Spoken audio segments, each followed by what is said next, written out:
오스틴과의 0대0 무승부는 단순한 한 경기의 부진이 아니라 LAFC 전체 시스템의 문제를 드러낸 상징적인 장면으로 받아들여졌고,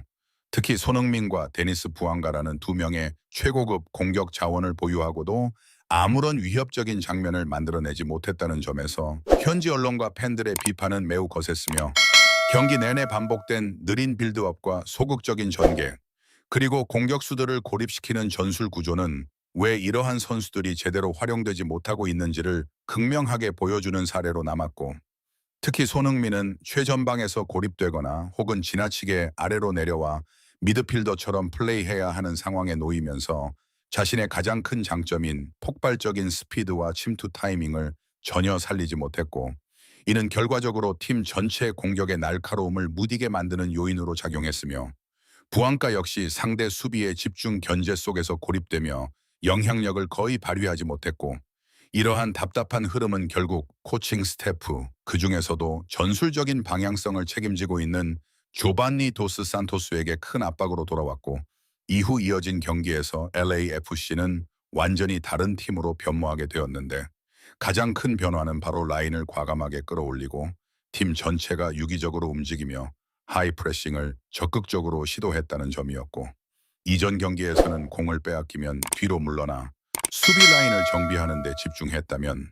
이번 경기에서는 공을 잃는 순간 즉각적으로 압박을 가해 상대의 빌드업을 원천적으로 차단하려는 의도가 분명하게 드러났으며,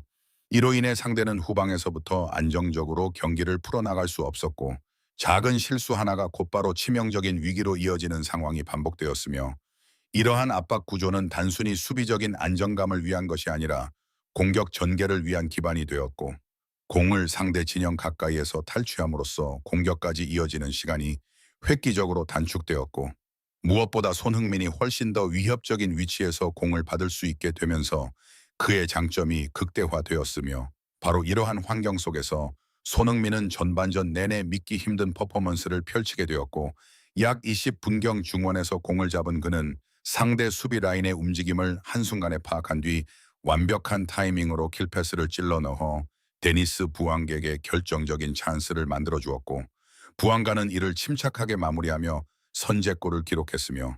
하지만 진짜 놀라운 장면은 그 이후에 이어졌고, 불과 몇 분 뒤 손흥민은 다시 한번 공을 잡자마자 상대 수비의 빈틈을 정확하게 읽어내며 또 하나의 치명적인 패스를 연결했고, 부안가는 이를 놓치지 않고 추가골로 연결하며 순식간에 점수차를 벌렸고, 그리고 전반 28분 이 경기의 하이라이트라 할 수 있는 장면이 나왔는데, 페널티 박스 근처에서 공을 받은 손흥민은 슈팅을 할 수 있는 완벽한 위치에 있었음에도 불구하고 상대 수비의 움직임을 읽고 그들의 의도를 역이용하는 선택을 했고,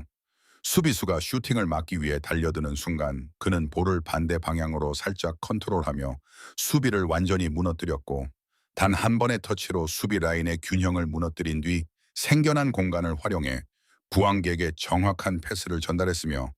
부앙가는 이를 논스톱 슈팅으로 연결해 골망을 흔들며 단 8분 만에 헤트트릭을 완성하는 믿기 힘든 기록을 세웠고,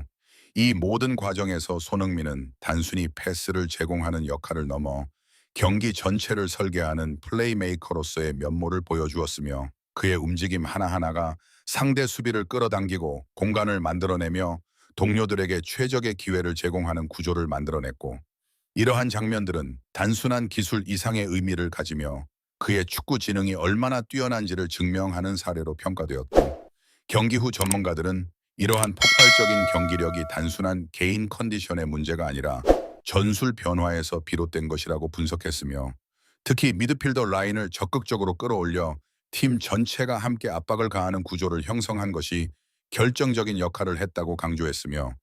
이로 인해 상대는 후방에서 여유롭게 볼을 돌릴 수 없었고, 작은 실수조차도 곧바로 손흥민에게 연결되는 치명적인 상황으로 이어졌으며, 이러한 흐름 속에서 손흥민은 자신의 장점을 최대한 발휘하며 경기의 중심에 서게 되었고, 결국 전반전이 끝났을 때 그는 무려 4개의 어시스트를 기록하며 MLS 역사에 새로운 이정표를 세우게 되었고, 경기 후 발표된 공식 기록에 따르면 리오넬 메시와 손흥민만이 한 경기에서 4개 이상의 어시스트를 기록한 선수로 이름을 올렸지만, 손흥민의 경우 전반전에만 4개의 어시스트를 기록했다는 점에서 그 의미는 더욱 특별했고, 이는 MLS 역사상 최초의 기록으로 남게 되었으며, 이러한 성과는 단순한 개인 기록을 넘어 팀 전술이 얼마나 중요한지를 보여주는 대표적인 사례로 평가되었고, 경기 후 부안가는 인터뷰를 통해 손흥민과 함께 플레이하는 것이 얼마나 큰 도움이 되는지를 강조하며, 그의 존재가 상대 수비를 분산시키고 자신에게 더 많은 공간과 기회를 만들어준다고 밝혔고, 또한 손흥민이 개인적인 득점 욕심보다 팀을 위한 선택을 우선시한다는 점을 높이 평가하며 그를 진정한 팀 플레이어라고 칭찬했으며, 이러한 모습은 손흥민이 단순한 스타 플레이어가 아니라 팀 전체를 한 단계 끌어올리는 핵심 자원임을 다시 한번 입증하는 계기가 되었고, 이번 승리를 통해 LAFC는 리그 선두로 올라서며 우승 경쟁에서 한 발 앞서 나가게 되었을 뿐만 아니라 팀이 나아가야 할 방향성을 명확하게 확인할 수 있었고, 하이 프레싱과 빠른 전환, 그리고 손흥민을 중심으로 한 공격 전개는 앞으로도 LAFC의 가장 강력한 무기가 될 가능성이 높으며, 이번 경기는 단순한 대승 이상의 의미를 가지며 전술이 선수의 잠재력을 얼마나 극대화할 수 있는지를 보여주는 대표적인 사례로 남게 되었고, 모든 요소가 완벽하게 맞아떨어졌을 때 손흥민은 단순히 뛰어난 선수에 그치지 않고 경기 전체를 지배하는 존재로 변모할 수 있다는 사실을 다시 한번 증명했으며, 그의 플레이는 단순한 기록을 넘어 하나의 예술과도 같은 수준으로 평가받게 되었고, 이 경기 이후 LAFC가 보여줄 미래에 대한 기대감은 더욱 커지게 되었으며, 손흥민이 중심이 된 이 새로운 시스템이 계속해서 유지된다면 그들은 단순한 강팀을 넘어 리그를 지배하는 팀으로 자리 잡을 가능성이 충분하다는 평가가 이어지고 있다.